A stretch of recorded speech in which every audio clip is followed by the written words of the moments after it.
you say that you cannot make laws to tell everyone, like in New York City or wherever, that they have to use this or that or something else? Did somebody say that? Yeah, I said they don't work. So you could do it, but they generally don't work well. However, they don't work efficiently either. Hasn't New York State mandated, or maybe New York City, that they have to discontinue oil and change over to natural gas by 2030? Actually, there's a changeover of oil first and then to natural gas. And there will be incentives, yeah, but they're going to do it. I live in a 500 apartment building, and the board has said, yeah, we're going to do it because we were told we have to. Yeah. So that, why can't solar be mandated in the same way? If we get the legislature to say, yes, they're going to do it, yeah, or we here, how many of us have been trying to stop fracking the same way? You make phone calls, you write letters, blah, blah, blah. Why can't it be done?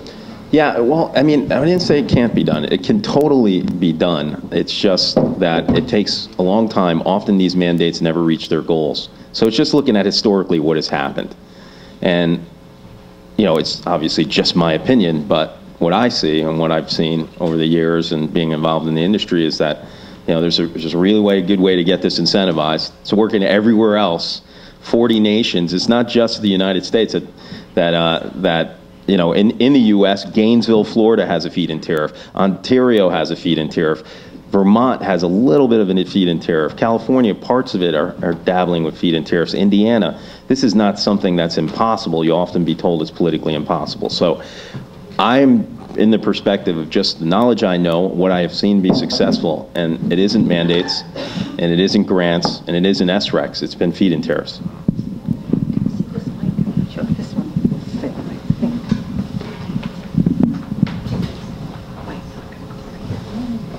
All this power to determine. I don't like it. I wish somebody else would do that, but that's what it is.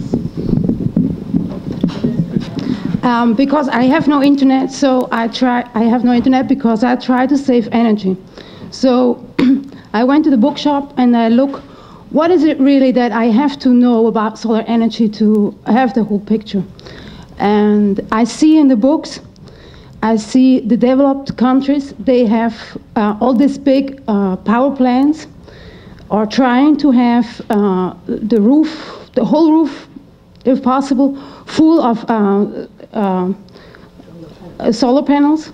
Then I see the developing countries in the book, it says clearly they have way more of all of this little, very small, beautiful solar panels, here one, there one, little machine here, little machine there with a little solar panel.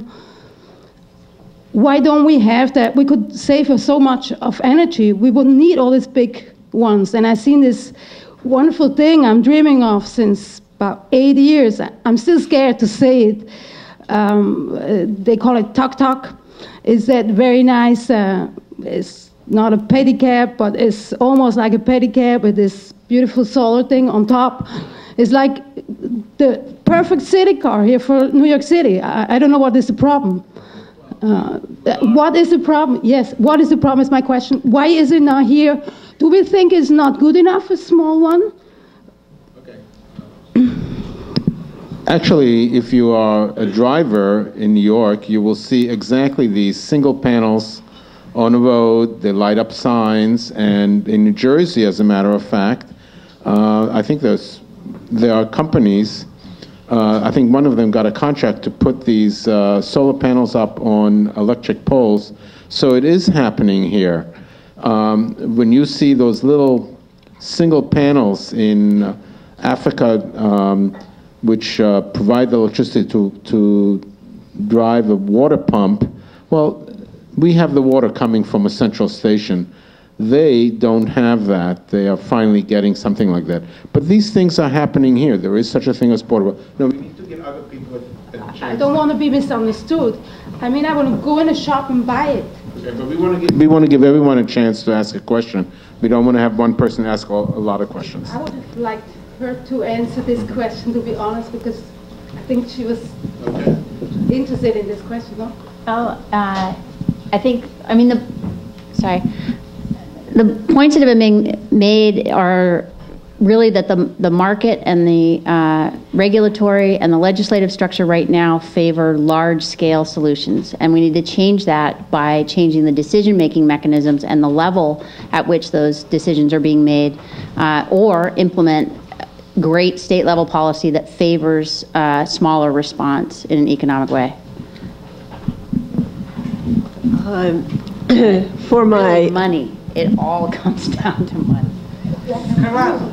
For my own information, I'm interested in learning, in comparing LEDs to the solar panels. Is there any place for LEDs in this? Yeah, I mean, LEDs are really efficient DC lighting, so PV modules make DC power. There's a direct correlation. And LEDs are also more expensive now than, you know, some other lighting, so it's going to take some time. And again, incentives can make people do it faster. But yeah, I mean, they're part of energy efficiency. They're a part of the change that needs to happen. There was an article, I believe, in yesterday's Wall Street. There was an article, I believe, in yesterday's Wall Street Journal comparing all the different lighting forms. So you can get it in the public library if you don't have the journal. And let me say that just on the previous question. So, you know, 2.5 billion people on Earth don't have electricity. It's one of the untapped markets, and it's going to be huge. It's going to be one panel, you know, because those people don't need 10 panels. They don't use electricity that we do, right? It's a huge part of it. You couldn't put enough solar panels on your roof to probably power all your needs in New York City. And we're one of the more efficient cities. So it starts with energy efficiency. People in Africa, that market's going to grow and it's going to surpass the commercial market. I saw something on the International Energy Agency's website that shows off-grid installations in developing countries surpass the commercial installations on big warehouses in the developed world at some point in the next 10, 15 years. They have cell phones, but they don't have a way to charge it. It's pretty amazing. Okay, my name is Martha Cameron, and I'm one house off the grid. I have solar panels, and just a correction, they're beautiful. They're absolutely stunning. In Park Slope, Brooklyn. And there are a lot of installations in Brooklyn on houses, and it's not that difficult. The problem is the upfront money, and it's really worth it to borrow at these rates, to borrow the money and do it, because the payback really is very fast, because the rates of the cost of oil and gas are going up, and the company that you hire to do the installation is going to take care of all the paperwork anyway. But I did want to say, I'm particularly interested in what you're saying about these FITs versus SRECs, and I'm trying to absorb all of this information. Why can't we write the law? If the lobbyists can write the law, why can't we get some experts like you to help us sit down and write a law for New York State and then push like crazy for that law? Yeah. Well, okay, so let me just state for the record, there was a great feed-in tariff law that we put forward as an industry. Not everybody was in favor of it, but that was 3 years ago. And if you don't pass the law in 2 cycles in the legislature, then you have to start over. It gets thrown out. The lobbyists for the SREC bill went around Albany and told all the legislators that feed-in tariffs don't work. They misinformed them, and they put their bill forward. So, you know, it's just American politics at the end of the day. But we can revive the feed-in tariff, and something we didn't have the first time as an industry was we didn't have you folks behind us. And if we do, we can make a big difference. Who is your bill sponsor? Actually, it was out in Queens.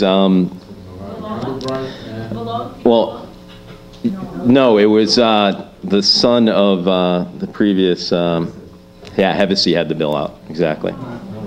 And he likes it, he gets it. And we can definitely get him involved again. Yeah, I'm glad to hear that. As opposed to the Engelbright Maciar's bill?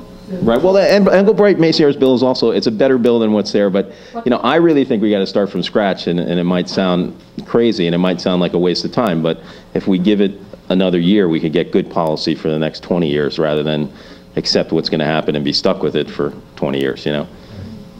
Okay, this is really for Megan. The CCA sounds great. I can't say I really understood everything you said. So, a two-part question. One is there a roadmap for this on your website? I could figure it out? You can check it out. Our website is leanenergyus.org. Mm-hmm. And then I did want to mention, if anyone in the room wants to be on our New York list, you can leave a business card with me or a scrap of paper. Be working with the NWIAC to look at moving this forward, but I'd love to see the same, you know, everyone line up behind the feed-in tariff bill moving forward. So there's, at the website, there's a real layout of that. I think that passing state-level legislation is obviously, it's a very particular thing in Sacramento. It's a particular thing in Albany. It takes a lot of people and a lot of strategy. The one thing about the CCA legislation is that you can't, we're working with a group in Utah who also wants to get this passed. They've got a really dirty supply there.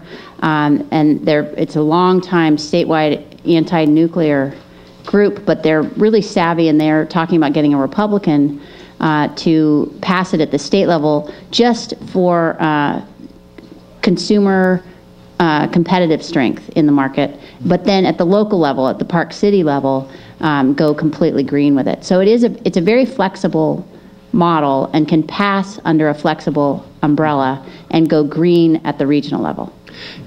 And so I didn't understand what jurisdiction can bargain for energy. You're saying it's a county, or is it a town? It can be a county. In our case, it's a county and our 12 cities, but we started, it all really started in one little town, pushing for it, and it can be any combinations. And for a while, we were the unincorporated plus 7 cities, and the 4 sort of wait and see holdouts just voted to join in the fall. It can also, in our case, be water districts. So we're actually working with a very large water district. So is this like a legal thing, or is this just a bargaining thing? It's a joint powers authority in many cases. So it's something that is used when a group of small towns or a group of small cities wants to go out for transportation service. They can set up a transportation authority. They want to go out for sewage. I mean, the really boring utility arenas. This is the same activity, but for the purchase of energy and the implementation of program. Thank you. Hello. I have 2 brief questions that both center around stakeholders. First, for Alison, what was it like with Con Ed? Was Con Ed on board? How were they in this process, and what are the issues that utilities deal with, and what do they object to? And the other question would be for Megan, which is, I guess, on a rate basis, were rate changes an issue, a political issue, an oppositional issue? Did people say that my rates are going to be too high? I don't want this along the way. Thanks. It's a good question, and I'd say in the last, I think Con Ed generally gets a pretty bad rap. They've been a great partner of ours over the last 4 years. I'd say they've been a great partner of ours over the last 4 years. I'd say it's been a complete. Con Edison, sorry, his question was about the role of Con Edison as a partner, and so a lot of our work with them has been trying to understand the actual benefits of solar to their system. And one of the things we were able to do was to bring in the National Renewable Energy Lab, who could actually help us study the potential for solar and how it actually might impact their system. I mean, primarily they're concerned with reliability and making sure that they can serve their customers and keep the lights on. So they just didn't have an understanding of how solar power, which goes the opposite way that they're used to, how that impacts their system. They didn't really know, didn't really care to know, but we had these partners and some funding, so we helped them understand that. And I would say, they've been funding efforts to streamline permitting. They've vastly improved their interconnection standards and process, so they have been a really good partner on the kind of local front, working with New York City. On your question about rate sensitivity under the CCA model, there's definite concern heading into it. We addressed it in part by having two product offerings. So the automatic enrollment was into a 27% renewable at real rate parity with the existing service. And still, people receive multiple notices and can opt out to their previous service.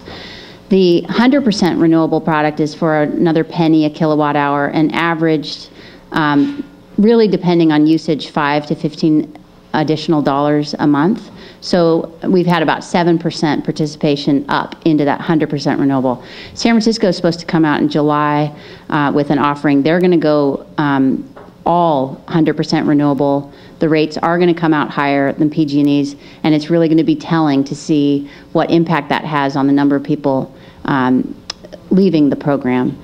For us, it was the first time our utility, because it is, in our case, a monopoly market, it was the month after our agency launch was the first time since '03 that their rates had dropped. So it's really had a healthy competitive impact for people who choose to remain with the utility. It's, of course, different in a deregulated environment. Can I do a quick chime in? Everything we talk about today and deploying renewable energy is going to cost everybody in this room more money. And Con Edison's going to say that first. Our ratepayers are just, we've got to protect them. They're going to say that about you guys. But the majority of people in this room and beyond this room want renewable energy. They understand it for political reasons, security reasons, getting off oil, building jobs, everything, health, yes. So it's going to cost more. Be ready. Cost the average German $7 a month. What do they get for that? 20 gigawatts of solar, 120,000 jobs in the sector, all that income tax that goes towards the general account for the German government. They gain from it. It's not going to be cheap. The overall price of energy goes down over time because the fuel is free. One thing about New Jersey was that the Board of Public Utilities said, hey, is this SREC program the way we should do it? They hired a group called Summit Blue. Summit Blue report, you can look it up online, the Summit Blue report. Summit Blue came out and said that the SREC program in New Jersey is going to cost the ratepayers more money and a feed-in tariff would be cheaper to operate. And then New Jersey just took that, hey, that's a great report, and we'll continue business as usual. So. Thanks. Hey, me and my wife just bought a house in Brooklyn, and we're completely renovating it, and we want to make it as solar powered as possible. And where do we start? And any other advice on the process would be great. Thanks. Yeah, I mean, the map, you can look. The best way to start, I mean, you probably need to talk to an installer.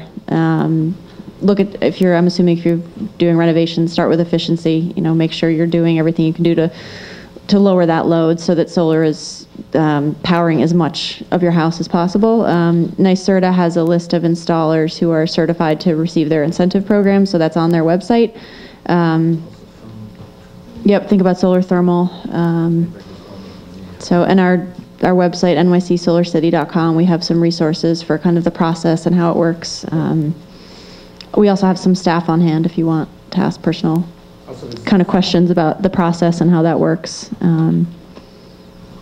NYSERDA has a website. Yeah. NYSERDA website will give you every eligible installer under their program in the state that can get you a grant, which you're going to need or probably want to do it. So NYSERDA.org. Yep. Spell it. New York, it stands for New York State Energy Research and Development Authority. It's NYS, NYS. It was on the screen before. NYSERDA. It's in the booklet. It's in the booklet. They only have about $500 million from us, by the way. More than about 45% of it comes from New York City, but very little of it comes back to New York City. By the way, one of the things you can do is the thermal can be used not only for hot water, but it will cost a little bit more, and I think Anthony can talk to it, but you can also get air conditioning out of thermal thermal solar, and it's a better AC because it reduces the humidity. And it's a different machine? It's a different process, yes. It's. You mean a different kind of air conditioner, or can it run? I'm going to defer to Anthony. That's a really complicated question. Thank Well, see what happens is that you want all air conditioning about is removing the heat from one place, and you don't really cool anything, So the way these solar thermal systems work is they'll, have different chemicals in them that will absorb heat from the other chemical in a more efficient way, and you get cooling from it. It's complicated stuff, but it happens. It's happened in New York City. And you can also do space heating with solar thermal, in the floor piping for your radiator instead of along the baseboard, and then you get some nice, comfortable situation going on like that. So, yeah, there's a lot of good stuff out there. If you go to NYSERDA's website, that's really the best resource for you. Unless you're in Long Island, then you got to go to LIPA's website. The reason I want to bring this up is because in New York, we really are into AC. And I can tell you, I was at the University of Wisconsin, and it's really hot up there. And we went to the library because they had a thermal cooling system. So you didn't walk in and got cold, because that's not what it does. In a thermal cooling environment, you remove the water, and that in itself drops the temperature. So it's a much more natural feel. It's something, if you're really doing the house, you should consider that as part of the solution. Yeah, I don't really like air conditioning anyway. You don't like it? Well, I very much want to reduce my carbon footprint, but I do want to reduce my carbon footprint very much, but I don't want to be naive about the matter. So I do have three related questions. One is that an architect named Chris Benedict, who is involved in New York City, reducing energy use in New York City in buildings, she wrote some numbers for me, and I want to help in understanding them. She said that I should know that for the rating of a solar panel, that we would only get that rating in actual practice for 3.2 hours on average in a day for the 365 days in a year. So we look at the rating of potential electrical production on a solar panel, it's only going to produce that for 3.2 hours on average in a day. She said to me that she does not use any photovoltaic panels in her buildings. She does not find them practical enough. Where is any misunderstanding here? Well, yeah, I know Chris, and she's really smart and does really good things. Yeah, she's right. It's actually closer to 4 hours. So if you put a solar panel in New York City, you're going to get about 4 hours of peak production. It doesn't mean that the other daylight hours you don't get anything. You do. But your peak power happens in 4 hours. Yeah. But that coincidence, again, of when that 4 hours happens in New York City is when we need it most. It's when the pollution is greatest. Chris is going to be an advocate for energy efficiency and not using energy, which, again, that is the first step. Because solar is a premium fuel. It's like when you go to the gas station, you got three choices: premium, regular, whatever. Do you want to use the premium fuel? You use it if you have an efficient car, like a Ferrari or something, You're not putting the cheap fuel into your Ferrari, and it's an efficient machine. So you want to make your machine efficient. You got to make your house efficient, and then solar does really well for you. But it is expensive. That's why you need to incentivize it. Now, in my case, I don't use air conditioning. I will need electricity to put on lights at night. That means batteries. Okay, so that goes into the next question, is that we're mad about the fracking of natural gas, not because it burns cleanly. It does burn cleanly at the point of use. We're considering the whole life history of that natural gas. Now, how about solar panels? What's the life history of the solar panels and materials in it? Doesn't it involve mining? Doesn't it involve the use of fossil fuels and creating them? Doesn't it involve the toxic waste of the panels and the batteries when they're done with? When at the end of life, maybe they've been harmed in a storm. We're to expect storms. Allstate dropped me for homeowners insurance because they expect such bad storms in New York City. Yeah. So what about the life history of solar panels and how polluting it is and how much fossil fuel it needs? Can I just say one thing on that point that has gotten much clearer for me? In California, there's such expertise down to the, really parsing absolutely the different scales of solar and their relative value, whether cellulosic ethanol or sugarcane ethanol, or just write down, parsing it and picking, like you were saying earlier, one pure silver bullet solution, and that's the hill you're going to die on, and every other solution is worthy of your opposition. But then you look at what has happened to the percentage of renewable use in this country since the 70s. As a percentage of our overall use, it has barely budged. We talk about it all the time. There's articles about it all the time, but its actual material growth as a portion of our energy use it's just not moving. At that moment, I look at coal. Coal is the enemy of myself. Coal is the enemy of my children. Coal is the enemy of my future grandchildren. I'm against Diablo, I'm against nuclear and everything, but you got to pick your battles.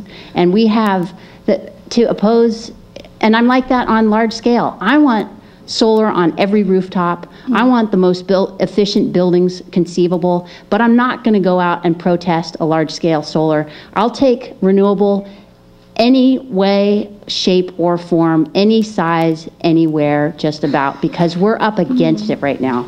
And so that wasn't really answering your question. No, I'm so sorry. It doesn't answer my question. Yeah, Because okay, so materials. solar may turn out to be greenwash. No, it's not. Solar voltaics may turn out to be greenwash. Yeah, but just quickly, look, solar uses very abundant materials. The basic part of solar is sand. It makes silicon, it makes a silicon solar cell. Yes, there are chemicals involved. There's aluminum, and there's glass, and there's some plastic. There's some rare earth metals that are mined depends on thin film mainly. Yeah, thin film mainly, that's right. But thin film is becoming, not as competitive with monocrystalline and polycrystalline PV cells, so it might lose. But there's a lot of cadmium and arsenic in some of the thin film panels. We have an infrastructure of the way we live in a modern society, and we need to power it. There's bad choices, there's good choices. The one thing I can say about solar is that it is recyclable in Europe, where they have tons of it, where we don't have any here. They have a recycle PV cycle program in Belgium, where all solar panels in the future can be recycled cleanly. Closed loop. Closed loop factories are common in solar. And in fact, as the amount of solar power increases, making the solar power from electricity will come from the solar power itself, and it'll become a closed loop. We got to get there. We got to get there. Okay. The third. You've already had fun. Okay. Well, you didn't address who's paying for the. I'll talk after. Yeah, I walked in, this is Alison, I walked in the middle of your talk, so excuse me if you've already said this, but I'm real interested in your map, the maps of the buildings. And in New York City, there are a lot of the dirty oil buildings have a mandate to convert, to get off the oil. And so I'm wondering if you have a map that overlaps which those buildings are and the buildings that you think would be great to turn into solar, so that we as activists might know which buildings to actually go to and approach to, rather than convert to, say, natural gas, they could just convert directly to solar. Right, that's a great question. I'm glad you asked it. And actually, that's something we're working on right now with the mayor's office, is they've been collecting information on where those 4 and 6 boilers are.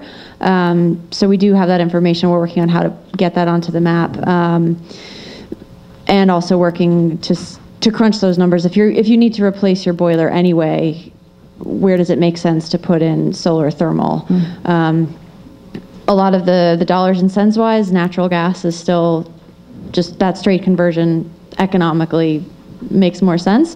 But there are definitely, I think, a lot of education we can do and thinking about how to push solar thermal as maybe an integrated option into these boiler changeouts. So that's a good point in talking about the map as not just PV but thermal efficiency, CHP, however we can build on that. Yeah. Do you have an idea when you might crunch those numbers, so when we might have access to that?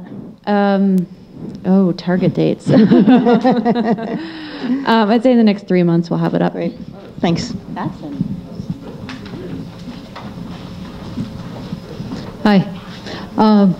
I was wondering if there's sort of a break-even point for a ratio of roof space to demand, where it becomes worthwhile. For example, I live in one of 2 attached buildings that are 6 stories and have a total of a little under 200 apartments. And it seems to me that sounds like a good ratio. And we have pretty good sun exposure. Definitely the south and the west, because I get the summer sun straight in through my windows as it's setting. So is there any possibility from a calculator, online calculator, we could feed in the information and see how much good it would do you to put solar on the roof? Yeah, I mean, there are a few options. There is one on the map. Also, any installer could help kind of walk you through numbers. Look at your building electricity use, your load, how much you can offset. I think that would, if you really want a building specific answer, that might be the way to go, and Anthony can probably. So that's in your map. It was good NYC point. Solar City, is it .com or org? Solar City, yeah, I don't endorse those guys, but look, one thing that's really important to know is that in New York City, you're going to make about 1,200 kilowatt hours a year. With 1 kW of solar, that's about 100 square feet.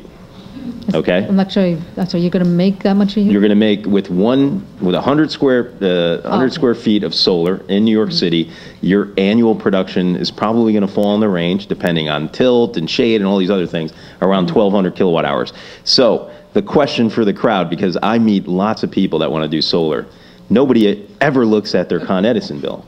So how many kilowatt hours do you use on a monthly basis? And does anybody in this room know that? Because you need to know that. That's the first step, and then you can start reducing. Included in my rent, so. Well, yeah. So that's going to be tough on a. Yeah. So can you?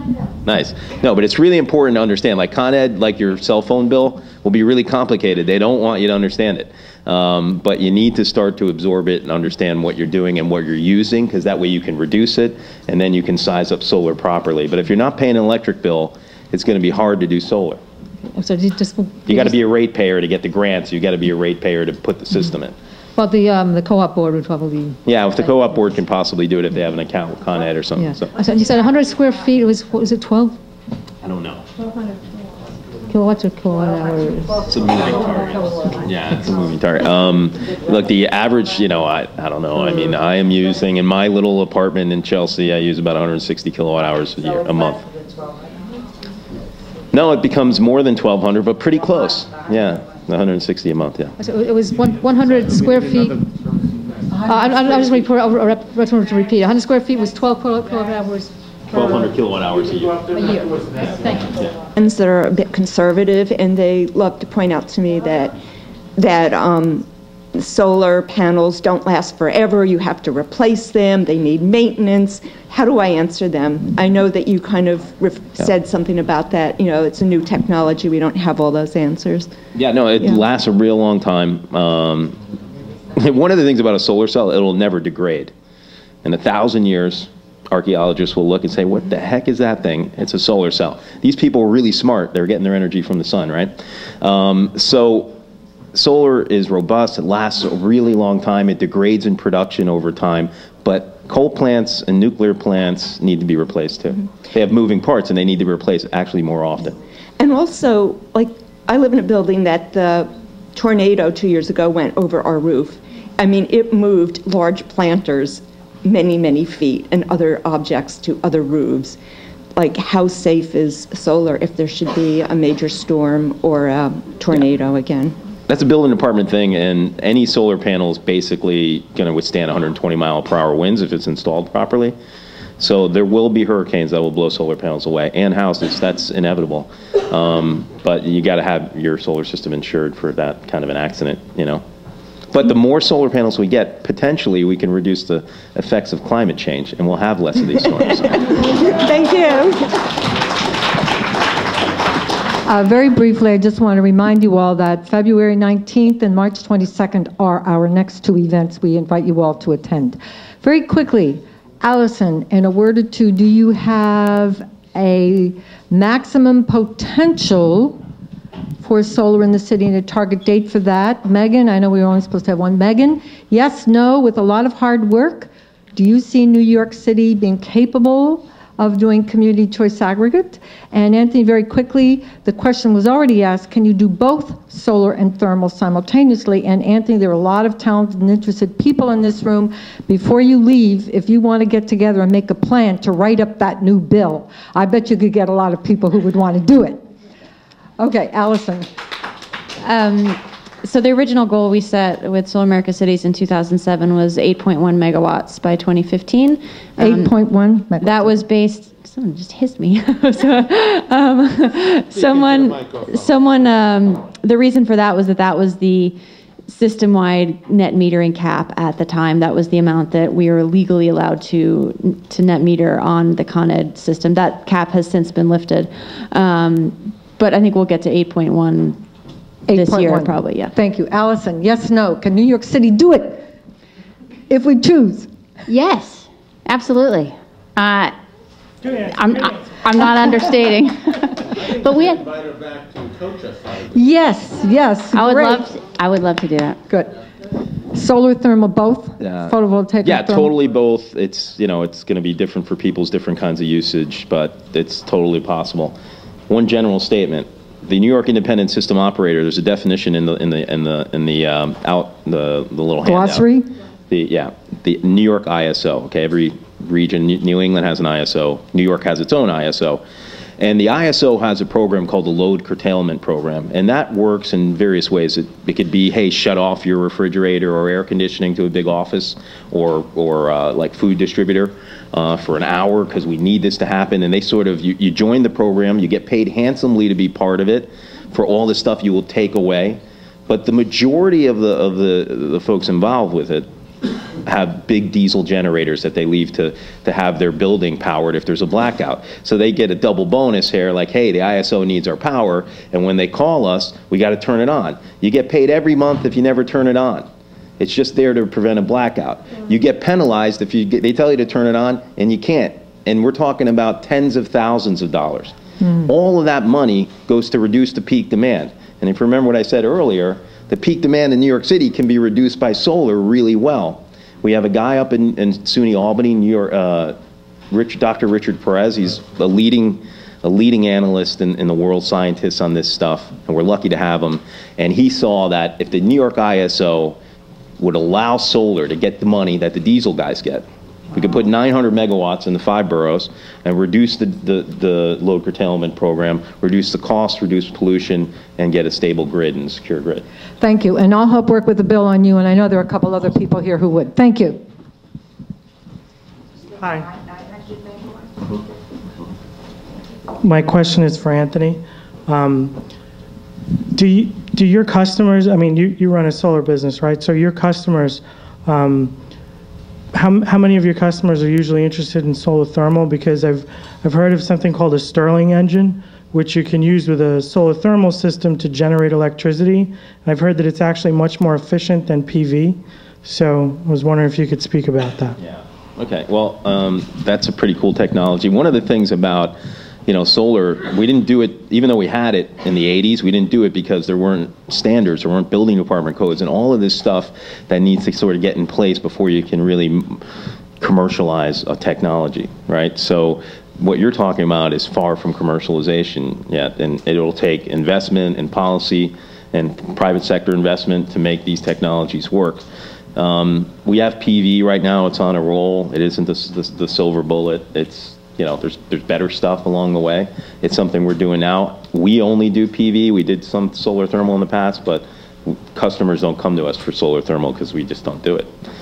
We do small wind, but even that we don't do a lot of. So PV is really the low-hanging fruit. It's there. It's getting incentivized, and it's again, we don't have the greatest programs, but it is something that we can do and deploy right now, and all that other stuff has to come in line too. Hello there. We've stayed here for 3 hours. We're the ones that stayed for 3 hours, right? So I hear that these folks are willing to work with us. I'm really excited about what Megan's bringing us. Are we willing to work with them? And you're on video.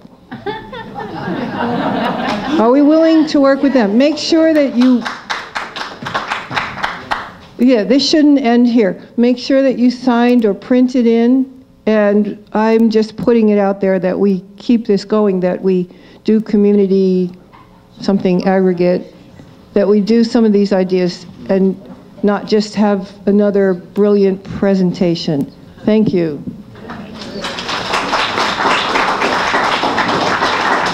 Hi.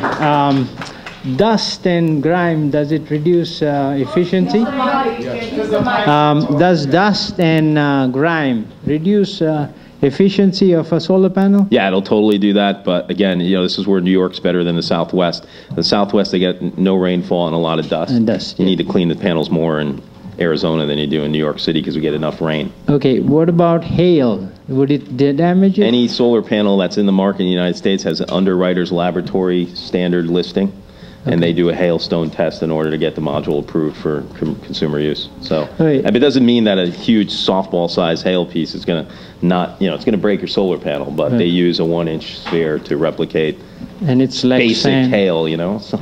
Is it glass or Lexan? It's glass, but there are other types of encapsulants that aren't glass, plastics and things like that some people use. We're expecting solar flares in the near future. Would that affect solar panels? Solar flares, you know, solar flares in theory would increase probably output for the instant that it happens, but it's going to mess up electronics really bad probably, and inverters are the other part of a solar system. That will they change the DC power into AC power that you can use in your apartment. So yeah, I mean that's going to be, yeah, we're going to have to deal with that. Okay, thank you very much. Thank you. I'm in one of those luxury high-rise buildings that is burning.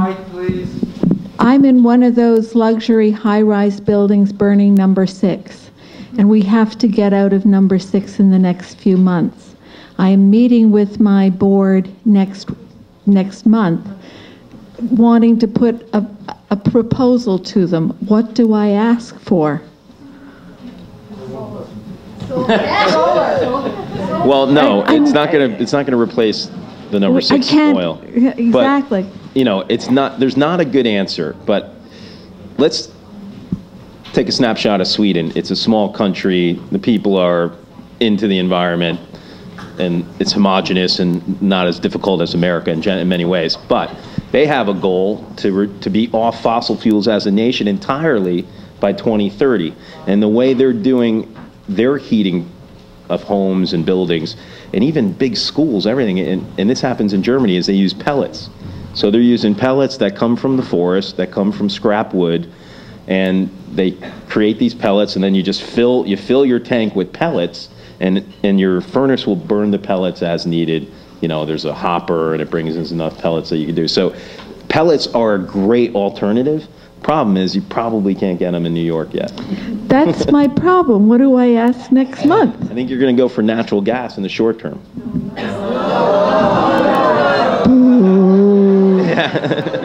Look, the other thing there aren't many options, unfortunately. No, but we can actually. I'm in a very good position to go after the managing agent who handles, you know, hundreds of buildings in the city. I mean, the ability to leverage through the managing agents is staggering. But we have nothing to ask for. You got to get them behind pellets. Pellets are great. Yeah, they can use biodiesel. A lot of things you guys are saying just really aren't market ready yet, unfortunately. So, you know, and if you hook up to natural gas, if you hook up to natural gas, it doesn't mean you're actually going to increase the demand for fracking anyway, you know.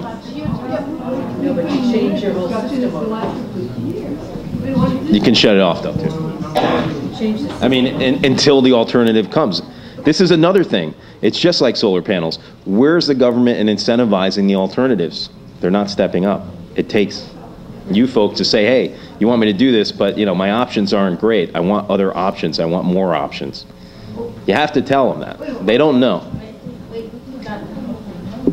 Okay, I have a question about the leasing options that are available in the state of California, where you don't have to put cash up front and you can sign and then pay through your utility bill your pro rata share.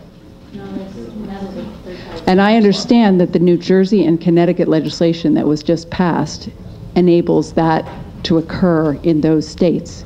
And that to me sounds so much more important than anything else in the sense of empowering people who are not in the top 10% to execute on this in their homes in the next 5 years. So, well, there is. What's your response to that? I mean, I've met with quite a few of the third-party financer solar installers, and you see a lot of their advertising around now. And Sunrun, one of the big ones out of San Francisco, they have an investor pool that can tap the 30% tax benefits associated with solar install and do it on a lease basis. So they come in and you have no upfront cost, and you're just paying your bill as you regularly would, and they're getting a return on their money plus the tax benefits associated with a private developer installing. And it is a big market, and it's great, and a lot of people are doing it.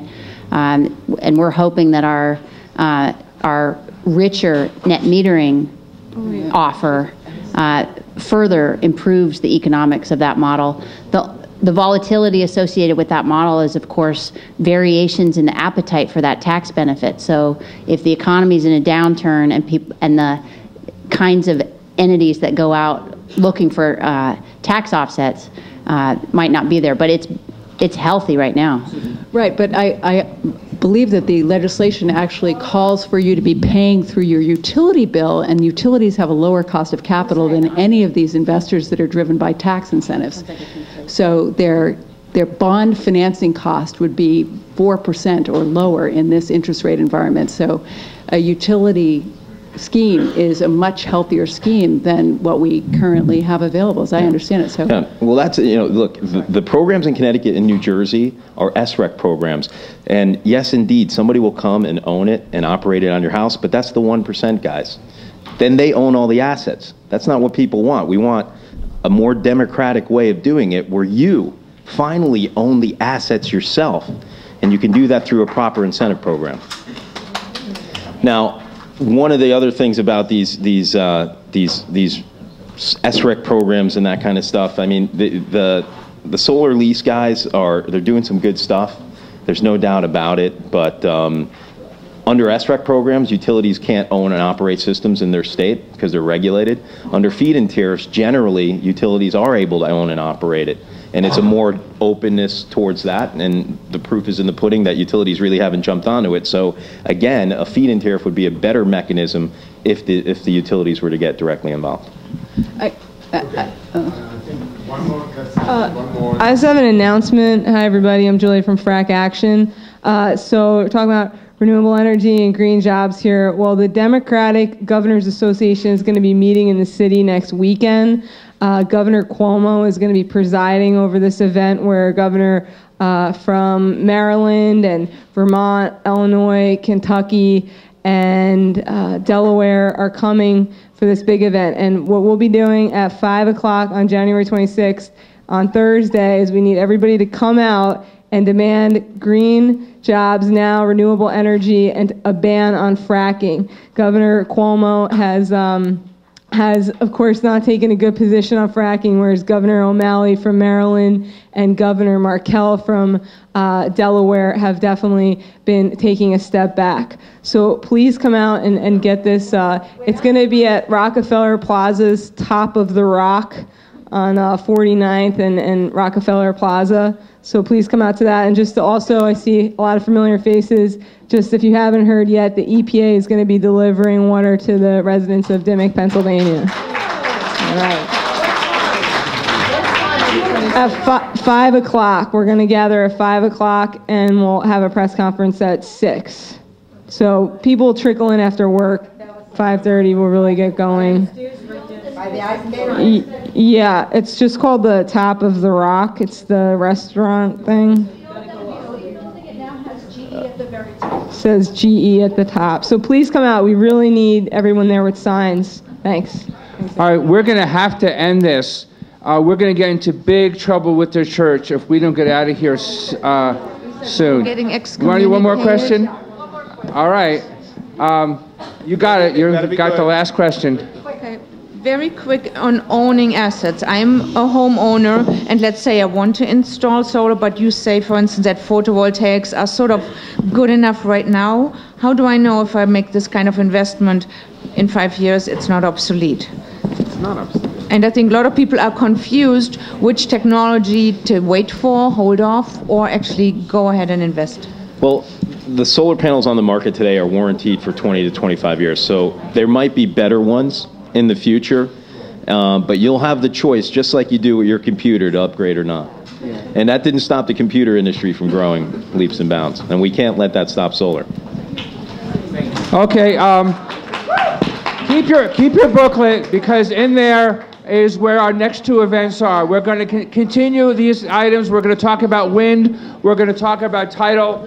We're going to talk about other forms of renewable energy, and the dates and the locations are in the